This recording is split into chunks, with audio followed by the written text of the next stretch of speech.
Bismillahirrahmanirrahim. Assalamualaikum warahmatullahi wabarakatuh. Dan selamat pagi saya ucapkan kepada yang berusaha Pengetua SMK Tunku Abdul Rahman, yang berusaha YDP PIBG, yang dihormati Barisan Penolong Kanan, ketua-ketua bidang, guru-guru, Esko PIBG dan ibu bapa, serta rakan-rakan penerima Anugerah SPM 2025. Tidak lupa juga adik-adik yang dikasihi sekalian. Pertama-tama saya ingin mengucapkan ribuan terima kasih atas peluang yang telah diberikan untuk saya hadir dan memberi ucapan dalam majlis yang berharga ini.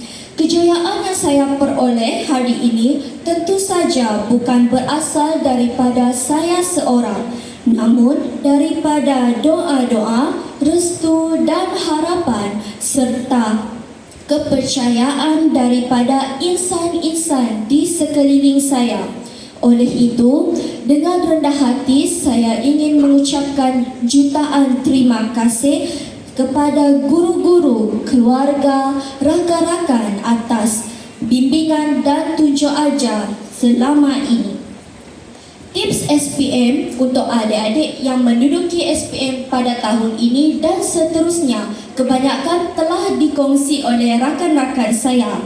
Namun, sebagai tambahan, amalan yang saya selalu lakukan semasa SPM dan ujian-ujian lain ialah perbanyakkanlah bersedekah. Bersedekah bukan sahaja bagi duit kepada orang lain, namun sekiranya anda mempunyai makanan lebih, anda juga boleh kongsikan kepada rakan-rakan.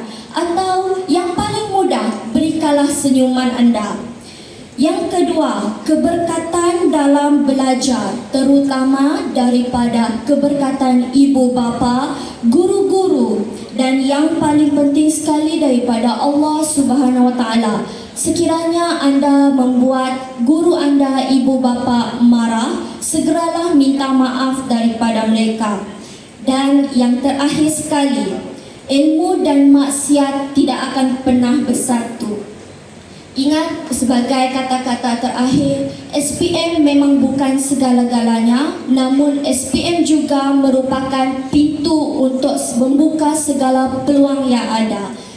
Yang terakhir, saya ingin mengucapkan tahniah kepada rakan-rakan seperjuangan yang lain dan adik-adik yang mendapat keputusan yang cemerlang. Itu sahaja pada saya. Sekian, terima kasih. Terima kasih.